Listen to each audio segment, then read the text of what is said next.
شاڵاوی تعریبکردن لە کەرکووک و ناوچەکانی دەرەوەی ئیدارەی هەرێمی کوردستان چۆن هەڵدەسەنجێنی؟ ئێمە وەکو هەڵاتیانی شاری کەرکووکی خۆشەویستی کوردستان بە هیچ شێوەیەک ئەم شاڵاوی تعریب و بە عەرەبکردنەی کە ڕووی لە کەرکووک و ناوچە کوردستانەکانی دەروی ئیدارەی هەرێمی کوردستان کراوە پێما قبوڵ ناکرێت و داواکاری لە سەرکردایەتی سیاسی کوردستان هەرچی زووە هیمەتێ بکەن بە یەکگرتووی بە یەکدەستی ئەم شاڵاوی تعریب و بە عەرەبکردن ڕابردن.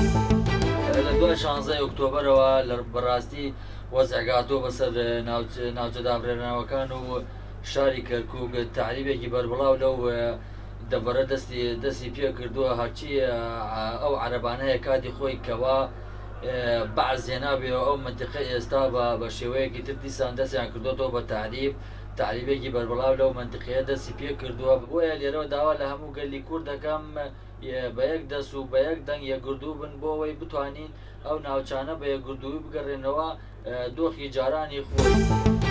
عەرەبەکان بەڕاستی استیقلالی وەزعەکەیان کردووە،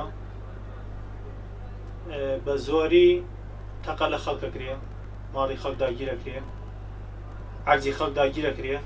ئێمە مافمان نییە لە کەوکە لە داقووقا خەڵکی مەتارە یەک نەفەری لەو ناوە نەماوە، هەموو عەرەبی بەدۆکان عەرزەکانیان داگیر کردووە.